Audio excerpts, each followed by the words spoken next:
Essa parte da brincadeira é verdade, tá? Boa noite, igreja. Acho que tem muito tempo que eu não venho aqui, um tempinho bom, mas meu nome é Louise, né? Agradeço o convite do bispo, a oportunidade também pelo bispo Antônio, de estar aqui hoje trazendo um pouco da nossa realidade do Projeto Sertão.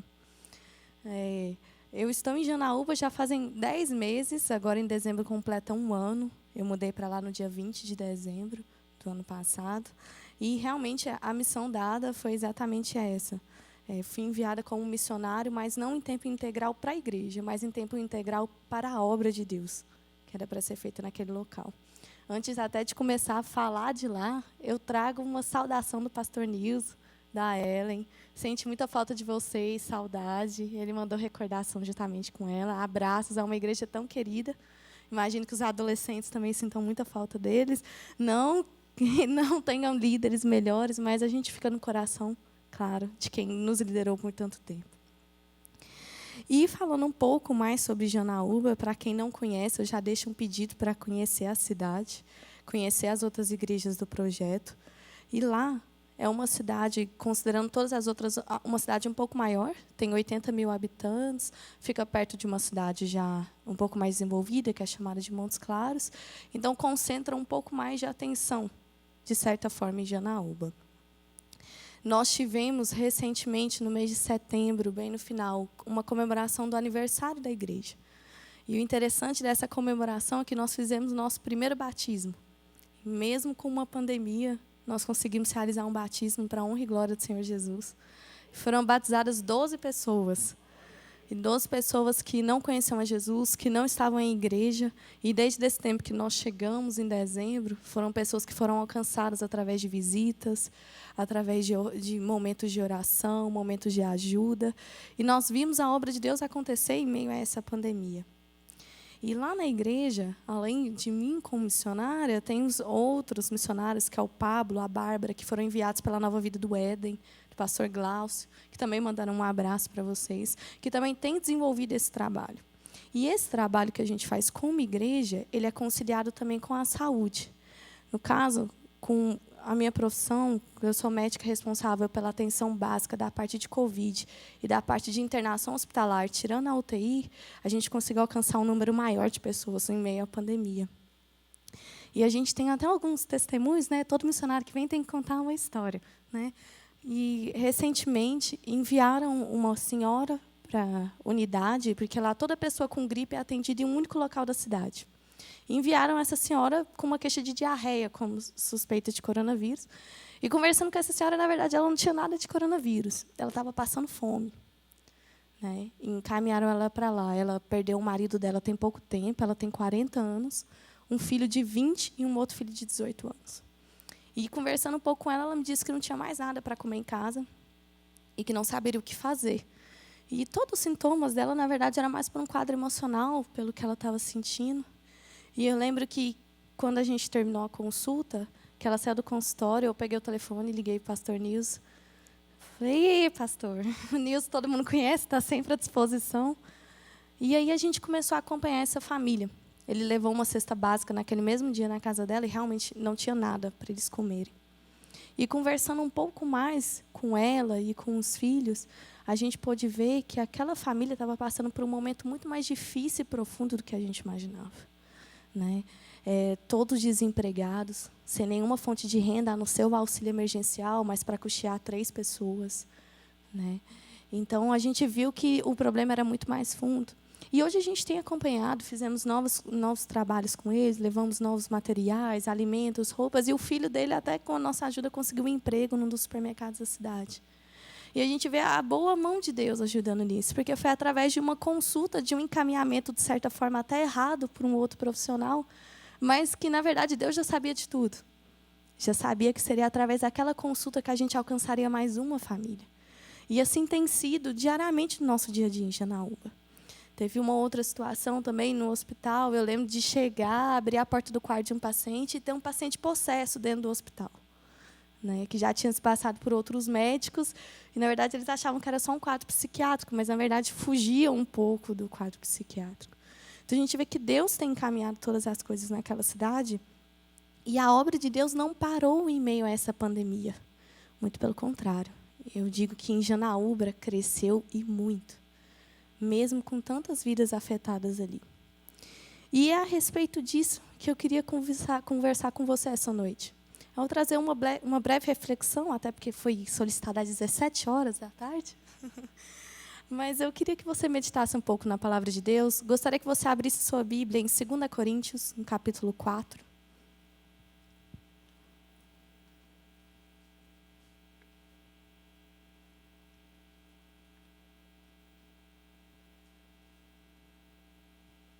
Segunda Coríntios 4, versos 8 e 9.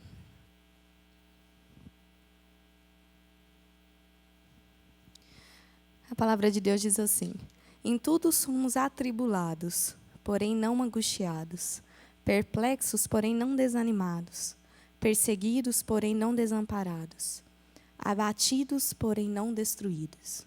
Mais uma vez diz assim: em tudo somos atribulados, porém não angustiados, perplexos, porém não desanimados, perseguidos, porém não desamparados, abatidos, porém não destruídos. Amém? Gostaria de convidar você a abaixar sua cabeça, fazer uma breve oração. Senhor Deus, Pai, nesse momento, nessa noite, eu coloco a minha vida e a vida dos meus irmãos que estão aqui, pedindo para que o Senhor possa trazer a sua palavra ao nosso coração. Que nós possamos, nesse momento de meditação, Deus, entender que o Senhor é o Deus que nos supre, é o Deus em que nós podemos confiar. Amém. Eu gosto muito desse texto, onde o apóstolo Paulo escreve essa segunda carta de Coríntios, porque, na verdade, é uma maior realidade, né? Como nós nos sentimos pressionados diariamente. A própria palavra de Deus está dizendo isso. Em tudo, de todos os lados, nós estamos sendo atribulados, estamos sendo pressionados, às vezes oprimidos. E nessas situações que acontecem no dia a dia, às vezes ficamos até perplexos. Não sabemos como reagir diante de determinada situação que nos pega de surpresa, diante de algo inesperado, diante de alguma coisa que acontece que nos faz perder até o chão. Mas também somos perseguidos, somos injuriados, caluniados, apavorados. E diante de tantas situações como essas, às vezes ficamos deprimidos, ficamos abatidos, desanimados. Esse é o nosso dia a dia. Às vezes não só dentro de casa, mas também no trabalho, às vezes até dentro da igreja, dentro de nossas famílias, ou de alguma visita, algum momento que nós tenhamos com outras pessoas. E em quantas vezes, diante dessas situações, que nos deixam atribulados, que nos deixam perplexos, desamparados, abatidos, a gente não pensa em desistir. A gente não pensa em, talvez, voltar um pé para trás, voltar o passo, tentar olhar novamente ao nosso redor, ver se há alguma outra solução. E, às vezes, é com algum desses pequenos argumentos. Não, nesse momento eu estou abatido, eu estou desanimado, eu estou destruído, que nós pensamos em recuar principalmente na obra de Deus, no propósito de Deus, ou em alguma atividade que Deus quer que nós desenvolvamos. Porém, esse antagonismo que o texto traz para nós essa noite mostra de forma clara que, um lado, nós temos a nossa própria vulnerabilidade, os nossos próprios sentimentos, a nossa própria fraqueza. Mas, de outro lado, mostra o poder do Deus que nos sustenta, de um Deus que é eterno. Porque o texto deixa claro, nós estamos passando por isso tudo, porém não angustiados, não desanimados, não desamparados, mas, ao mesmo tempo, também não destruídos. A realidade de cada um aqui é diferente. Acredito que cada um passa por momentos completamente diferentes, mais difíceis, ou talvez menos difíceis, de acordo com o seu entendimento. Porém, eu te digo que não há ministério indolor, em igreja nenhuma, em cidade nenhuma e em local nenhum. A nossa vida cristã, ela não é uma estufa espiritual, uma sala VIP em que nós estamos apenas sendo bem tratados, em que nada irá acontecer conosco. Muito pelo contrário. Ser cristão é sim pisar em um tapete aveludado, mas também é caminhar por um deserto avassalador. É passar por provações, às vezes, mais difíceis até do que nós achamos que quem não é cristão não passaria. Ser cristão não é ser aplaudido pelos homens, mas é carregar as marcas de Cristo em nós. É isso que Paulo quer dizer nesse texto. A tribulação, ela é inerente à vida. Eu acho que se eu perguntar aqui hoje quem passou por uma tribulação, eu tenho certeza que metade da igreja vai levantar a mão. Não há como nós pararmos, bloquearmos, impedirmos que o mundo externo cause alguma coisa a nós, nos deixe atribulado. Ela é uma prova externa que está presente diariamente no nosso dia a dia. Não há como evitá-la, não há como pará-la. Porém, a angústia que ela geraria é algo que nós podemos evitar. É algo que nós podemos impedir que não ocorra. Paulo foi perseguido em Damasco, foi rejeitado em Jerusalém, esquecido em Tarso, apedrejado em Listra, açoitado em Filipos, enfrentou feras, foi mordido por uma serpente, enfrentou um naufrágio, açoites, prisões, fome, frio, pressão. Ele foi muito atribulado. Porém, não padeceu, porque é o mesmo Deus que o sustentava, é o Deus que nos sustenta hoje. É o Deus de Paulo, mas é o nosso Deus, diante de toda e qualquer situação. E eu acredito que nem precisamos de um ano mais específico que 2020 para falar de perplexidade. Como esse ano nos deixou perplexos? Essa pandemia que veio, talvez aqui alguém tenha perdido algum ente querido por conta dela, perdido familiares, amigos, nos trouxe um sentimento ruim, um sentimento de que às vezes nós perdemos o chão por conta dela. Porém, o que nós não podemos fazer é ficar desesperados. O texto diz isso claro, estamos perplexos, mas não desesperados, não desanimados. E muitos, infelizmente, dos nossos irmãos desanimaram da obra de Deus por conta dessa pandemia. Se nós fôssemos ouvir, talvez a gente, lá em Janaúba mesmo, não teríamos tido nem batismo. 12 pessoas entregaram suas vidas a Jesus. Em uma pandemia. É claro que nós respeitamos as regras de distanciamento social, uso de máscaras e luvas, mas um batismo? Quem crê e for batizado será salvo. Será mesmo que nós faremos? Não, vamos esperar o Covid acabar para te batizar? Quem sabe ano que vem? E essa pessoa? E a vida dela? Talvez fosse fácil para o pastor Nilson e para Ellen sentarem, ligarem para o bispo Josué, o bispo Antônio, e falarem, olha, esse ano, por conta da pandemia, a gente vai parar os trabalhos aqui um pouquinho, vou voltar para Brasília, não vou fazer mais nada, não. Muito pelo contrário. Numa cidade pequena, com recursos ainda mais limitados, ninguém parou a obra. Nilson e Ellen fazem visitas diariamente na casa dos irmãos, pessoas que precisam de ajuda.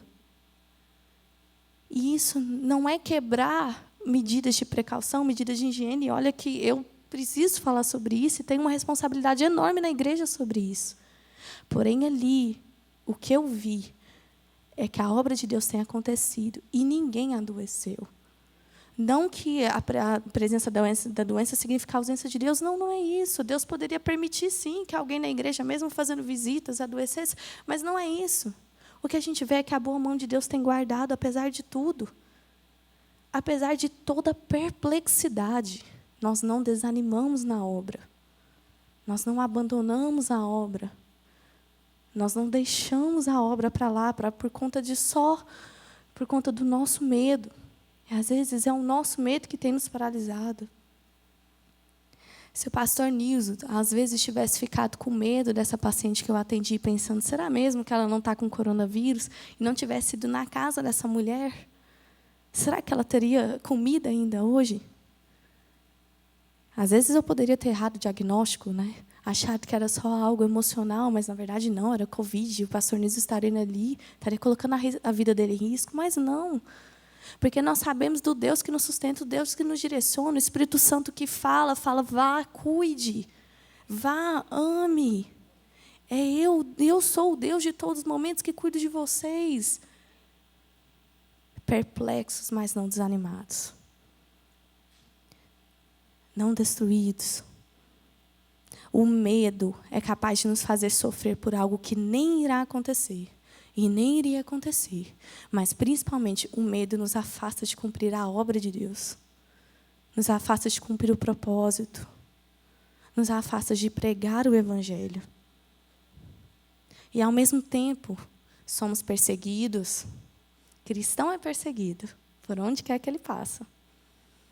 Apóstolo Paulo, nesse próprio texto, quando fala de perseguição, ele mesmo é o maior exemplo de que tantas perseguições que começaram desde o momento que ele se converteu até o último dia da sua vida.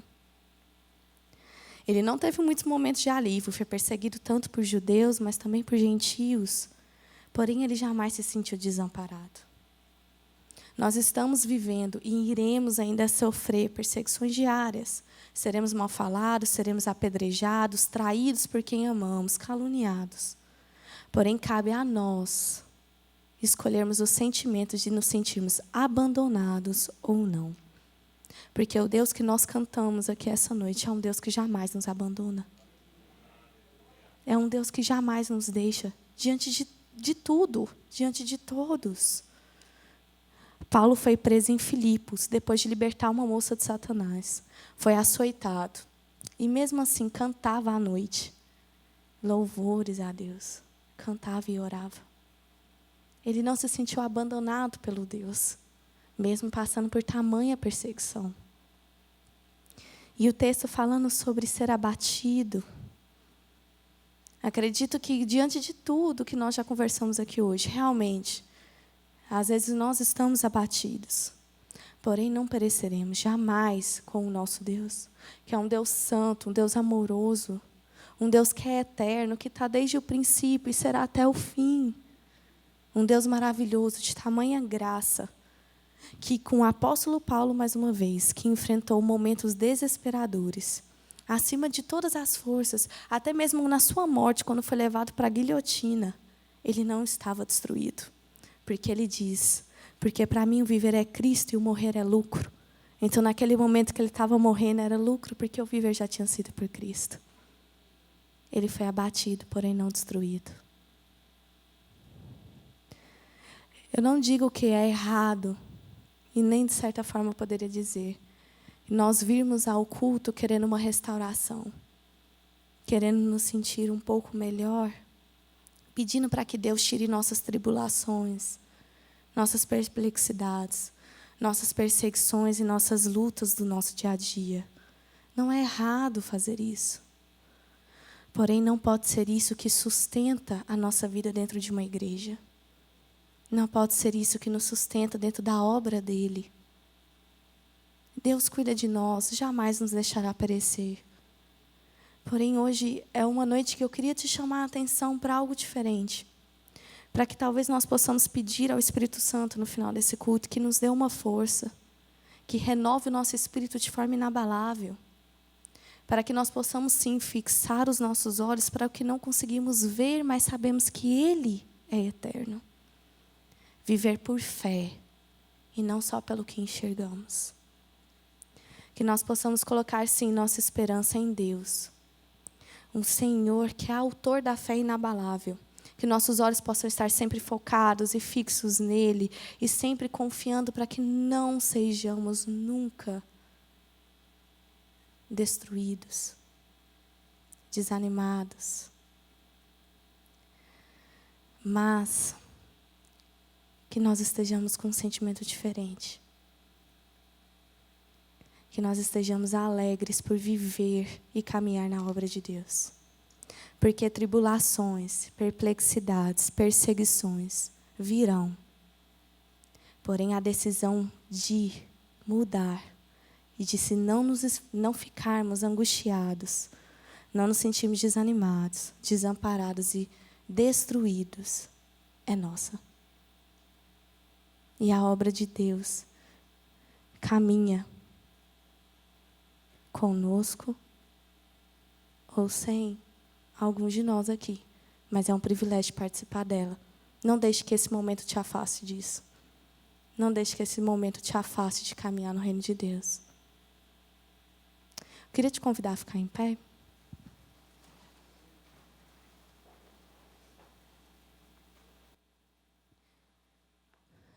Como eu falei, era uma breve reflexão. Não era nenhum estudo profundo, como foi ministrado hoje pela manhã, mas eu queria que você fizesse uma oração comigo, se esse for o seu desejo. Queria que você abaixasse sua cabeça, fechasse seus olhos. Senhor Deus, nosso Pai, nesse momento eu coloco a minha vida, a vida dos meus irmãos que estão aqui, Pai. Nós sabemos do nosso dia a dia, das nossas tribulações, das nossas perplexidades. Às vezes nos sentimos abatidos, Deus, diante de situações tão delicadas. Mas nós clamamos aqui essa noite para que possa haver um renovo do Espírito Santo dos nossos corações. Que o Senhor crie em nós, Deus, um espírito inabalável. Um espírito que te louva e que te adora, independente de tudo. Um espírito que não recua na obra de Deus, independente dos momentos que nós estamos vivendo. Que nós possamos ser fortalecidos em Ti e que nunca passe pela nossa cabeça ou pelo nosso coração angústia, desânimo, destruição. Muito pelo contrário, Deus, que cada situação diária que nós enfrentemos, Deus, que seja para renovar e nos fortalecer com base no Senhor. Que seja para honrar e glorificar o Teu nome, porque nós sabemos que o Senhor é um Deus eterno. Que não há outro Deus como Tu, um Deus tão maravilhoso, Deus, que nos colocou aqui nesse mundo para pregar as boas novas e alcançar o mundo com Teu Evangelho e a Tua paz, Deus. Que o nosso dia a dia, os nossos problemas, as nossas lutas possam ser vistas a partir de amanhã, de hoje, desse momento, com outros olhos por nós. Que ao passarmos por esses momentos nós possamos entender que na verdade é o Senhor quem tem trabalhado em nós e através de nós. Mas que nós não recuemos, não achamos que o Senhor se esqueceu da gente ou que estamos passando por uma provação maior do que nós aguentamos. Não, Deus. Que nós possamos confiar em Ti, olhando para o Senhor, que é o autor da fé inabalável. Que possamos confiar que é o Senhor quem está conosco. E que nós possamos caminhar no Teu reino. Proclamar a Tua palavra, Deus. E alcançar a todos quem precisa, Senhor. É o que nós Te pedimos essa noite, em nome de Jesus, Senhor.